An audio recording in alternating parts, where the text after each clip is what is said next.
सरस्वती जी और उनकी बहू रश्मि के बीच एक दिन बहस छिड़ जाती है। आखिर किसका काम ज्यादा आसान है, बहू का या सास का? माँ जी, सास को काम ही क्या है, आपके सारे काम उंगलियों पे तो हो जाते हैं। कुछ भी। हाँ, हिसाब तो उंगलियों पे ही हो जाता है ना। अरे बेटा, ऐसा सिर्फ अभी लगता है। जो मुझे करना पड़ता है ना, वो तुझे करना पड़े तो समझ आएगा कि असली काम का पहाड़ कैसा होता है। ठेले बराबर वजन भी नहीं है आपके काम में, और बात पहाड़ों के वजन की कर रही हैं आप। तू ऐसा करती ही क्या है घर में बेटा, ये तो बता मुझे। मैं थोड़ी ना कुछ करती हूँ, सब जादू से हो रहा है इस घर में। अरे एक दिन मेरा काम करोगी तो समझ आएगा। Okay okay, shut up. कल से मैं घर के काम करूंगी और तू मेरी जगह हर चीज का हिसाब रखना, ठीक है? ठीक है, ये भी कर लेते हैं। ये सास बहू की डील के बारे में रश्मि के पति अमन को नहीं पता था और ना ही अमन के पिताजी सुरेश जी को। पर गेहूं के साथ साथ जैसे घुन भी पिस जाता है, ये दोनों भी पिसने वाले थे। सुबह अमन उठकर रेडी होता है ऑफिस जाने के लिए, तो पता है उसके कपड़े नहीं निकले हुए हैं। अरे रश्मि, तुमने मेरे कपड़े नहीं निकाले? अपनी माँ से पूछो ना, उन्हीं का काम है ये। अमन अपनी माँ के पास जाता है। अब मेरे कपड़े आज आप देने वाले हो क्या माँ? हाँ, देना तो मुझे ही चाहिए, पर तेरी बहू ने कपड़े धोने ही नहीं डाले, तो कोई भी धुला हुआ कपड़ा नहीं है बेटा।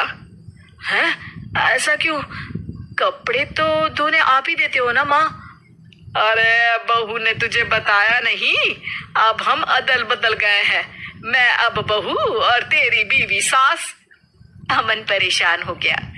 वो बिना इस्त्री के कपड़े पहनकर ऑफिस चला गया।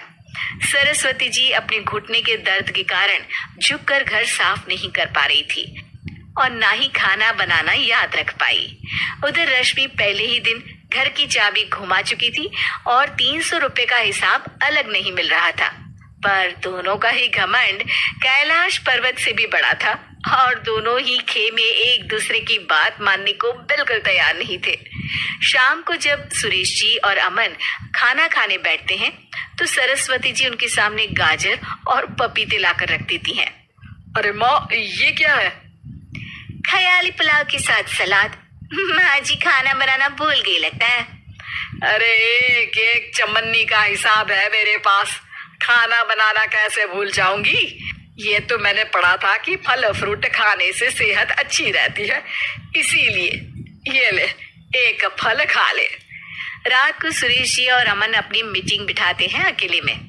बाबूजी, इनकी लड़ाई के कारण ना हमें ठीक से खाना मिल रहा है, उल्टा करके सारे काम रुक गए हैं। हाँ बेटा, 2 भैंसों की लड़ाई में बेचारे खेत के पौधों का भी नुकसान हो रहा है। पर पापा, क्या बताऊं आपको, मैंने माँ को इस महीने की 2 तारीख को बिजली के बिल के पैसे दिए थे। आज बिल भरने के लिए मांगने गया तो पता चला कि रश्मि उन पैसों से गैस सिलेंडर ले आई। अच्छा, तो सिलेंडर के पैसों का क्या हुआ? अब सिलेंडर के तो कोई पैसे नहीं थे बाबूजी, हमारे घर पर गैस की पाइपलाइन लगी है ना। बेटा, इन दोनों का कुछ करना पड़ेगा, नहीं तो अपने घमंड के चक्कर में पूरा घर बर्बाद कर डालेंगे ये दोनों। अमन और सुरेश जी काफी सोच विचार के बाद एक निष्कर्ष पर पहुंचते हैं। रात ही को दोनों अपनी पत्नियों की अलमारी से नई साड़ी निकालते हैं और सुबह जब रश्मि और सरस्वती जी उठते हैं तो देखते हैं कि दोनों पति साड़ी पहनकर चढ़ाव पर सब्जियां काट रहे हैं। अरे ये सब क्या हो रहा है? क्या हो रहा है मतलब? आप दोनों अदल बदल हो सकते हो तो हम क्यों नहीं? अरे क्या मतलब? नहीं नहीं, मेरी भी बचपन से किसी की बहू बनने की इच्छा थी, तो आज से सरस्वती तुम बड़ी बहू, मैं मिडल बहू और अमन छोटी बहू। अरे लेकिन सब घर पर बैठ जाएंगे तो कमाएगा कौन? ये घर कैसे चलेगा? अब वो तो भैया या बाकी लोग जाने, अब हमने भी अदल बदल कर ही लिया है तो कुछ नहीं हो सकता।